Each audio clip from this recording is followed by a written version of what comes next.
ओम श्री सिद्धभैरव नामा. बघा, ज्या वेळेला आधी मानव होता आणि तो काय करायचा, मेलेले प्राणी खायचा, प्राणी मारून खायचा, मेलेले खायचा, नंतर मारून खावं लागला, नंतर धान्य करू लागलं, गरिबी होती. आणि मग मग लोक कष्ट करू लागले. कष्ट करता करता देव धर्म सगळं विसरले. आणि मग मला पैसे कसे कमावता येतील का, मला खाण्याकरता. आणि मग तो जमीन तयार करू लागला, घरं बांधू लागला, प्रॉपर्टी कमवू लागला. आणि प्रॉपर्टी काढल्यानंतर तो देवधर्म सगळं विसरला. आणि प्रॉपर्टी काढल्यानंतर आज समाजामध्ये काय झालेलं आहे, पूर्वी बापापेक्षा मुलगा सवाई होता, तो कष्ट करत होता. आता काय, कष्ट नको, एन्जॉय. आणि मग आयतं धन कसं मिळेल, आणि आयतं धन मिळवण्याकरता धडपड चालू आहे. आणि मग हे सरकार आहे, काँग्रेस सरकारने मतं मिळवण्याकरता मुस्लिम आणि हिंदू याच्यात भानगडी लावून दिल्या. आणि महिलांना, मुलीला बापासारखा अधिकार, मुलासारखा अधिकार, आणि मुलीचा अधिकार बापाकडे बी नवऱ्याकडे बी, दोन ठिकाणी अधिकार. का, महिला स्वतंत्र. महिलांना करण्याकरता 1994 कायदा केला. आणि तो कायदा त्यांनी 2005 अंमलात आणला. सरकार काँग्रेसचं होतं. आणि आज भाजपा सरकारनं काय केले, लाडकी बहीण, ज्येष्ठ नागरिक आणि यांना करता योजना केली. कशाकरता, मतं मिळवण्याकरता. आणि मग शेतकऱ्यावर ईडी लावली, शेतकऱ्याच्या खतावर ईडी लावली. आणि हा पैसा इकडून वसूल करायचा, इकडे द्यायचा. शेतकऱ्याच्या मालाला भाव नाही. शेतकरी आज उद्ध्वस्त झालेला आहे. आणि जे कष्ट करतो, तो कष्ट करणाऱ्यानंतर काय करतो, त्याला वेळेवर जेवण मिळत नाही आणि तो मरून जातो. मग राहिलेली प्रॉपर्टी, मग इकडं मुलगी बापाकही भावांकही समागती, मुलीचे मुलंही समागतात.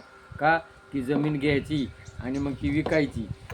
ती जमीन विकायची आणि मजा मारायच्या, घरं बांधायचे, गंगडी करायचे. अरे, त्यांनी जमीन कशाकरता तयार केलेली, विकण्याकरता नाही केली, त्यांनी कष्ट केले. आणि मग तो कष्ट केलेला माणूस आहे त्याच्यावर लावायचं. आणि मुलीला जसा अधिकार आहे, मग तो ज्येष्ठ नागरिक आहे. बघा, माझं वय 74 आहे. मी 50-60 वर्ष शेतीमध्ये कष्ट केलं, तळ्याच्या मेरला जमीन तयार केली आणि पर्यटन ठिकाण केलेले. आज मला काम होत नाही. आणि मग मला पगार कोणा द्यायला पाहिजे, ज्यांनी वाटा घ्यायचा त्यांनी मला पगार द्यायला पाहिजे.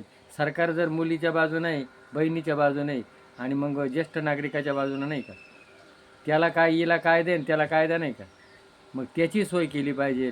आणि मग काय करतात, प्रॉपर्टी करता आज समाजामध्ये जिकडं तिकडं कोर्टाच्या सामने मारामाऱ्या होऊ राहिले, खून होऊ राहिले. का, मला पाहिजे. मुलगी हक्क मागते, मुलीचे मुलं मागत्या, मुलीचे नातू मागत्या, मुलाचे मुलं मागत्यात. सगळे फक्त आम्हाला आयतं कसं मिळेल, आणि ती प्रॉपर्टी सगळे मागू राहिले.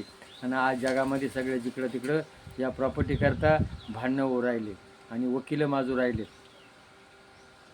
आणि मग शासनानं हे केलं, पण त्याचे दुष्परिणाम होऊ लागले.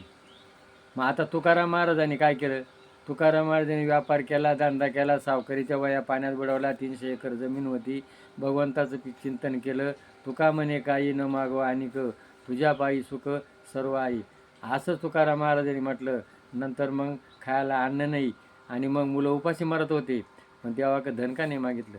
आज लोक देवा का जातात, देवा मला धन दे, मला प्रॉपर्टी दे, बाबाचा आशीर्वाद, काळे हळद आणि नरबळी असे अनेक प्रयोग होऊ राहिलेत. कशाकरता, या धनाकरता.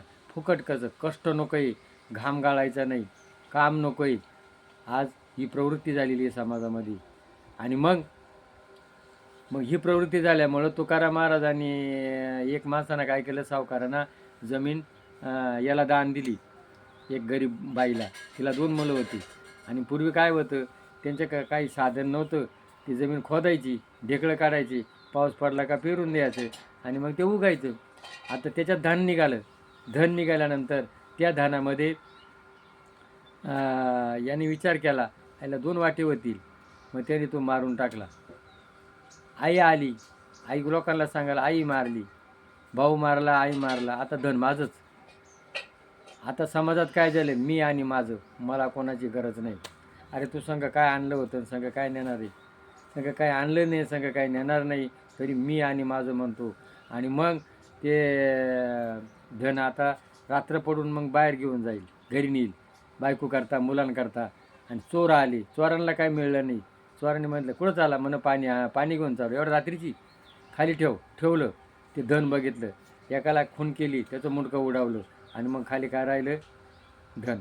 मग आता ते म्हणा उजळून देऊ आपण. गावात गेले नाश्ता आणायला, दोघं म्हणा आपण निमं वीज घालू त्यांना खायला, निमं आपण चांगलं खाऊ. त्यांनी विचार केला, जवळ आले, बंदुकीनं उडून दिले, धन आपलंच होईल. तू का म्हणे धन सगळे मेले. आज जगामध्ये काय झालं आहे, धन जाग्यावर राहतं, जमीन जाग्यावर राहते, आणि मी आणि माझं म्हणतो आणि मरून जातो. म्हणून आणि तिचं धन जोडून या धन उत्तम व्यवहारी, उदास विचारे विचिकारी. तुकाराम महाराजांनी लिहून ठेवलेले की बाबा लोक ऐकतात, कीर्तन करतात, हा अभंग काय विसरून गेलेत काय. म्हणून आज कमवा, जीवाला मारू नका, पोटाला खा, पोटापुरतंच कमवा, भगवंताचं नामस्मरण करा. जास्त धन कमवायच्या मागं लागू नका. जास्त धन केलं तर कलह होतो, आणि मागच्या लोकांना फुकट मिळतं.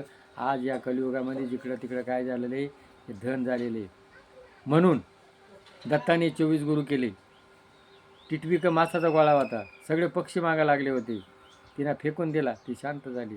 तसं आज या धनाकरता अनेक ठिकाणी खून मारामाऱ्या होऊ लागल्या, आणि कलह होऊ राहिलेत. म्हणून पोटापुरतं कमवा, भगवंताचं चिंतन करा. जास्त कमवल्या तुम्ही काही आणलंही नाही, संग नेणार नाही. आणि ते जर पटलं असेल, आजची परिस्थिती आहे, याला सदस्य व्हा, क्लिक करा. जय भैरवनाथ महाराज की जय.